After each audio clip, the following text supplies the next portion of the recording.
What he's doing now, he's taking the hood of the car, just putting it to the side so it's out of the way. He'll continue taking the radiator out now, as you see. We'll pull that right out, get it out of the way. That's all set. Now he'll continue doing the engine.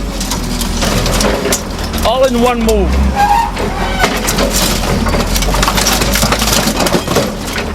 If you get used to this machine, it's gonna be, you can do pretty much anything with it and become pretty much very technical with it too.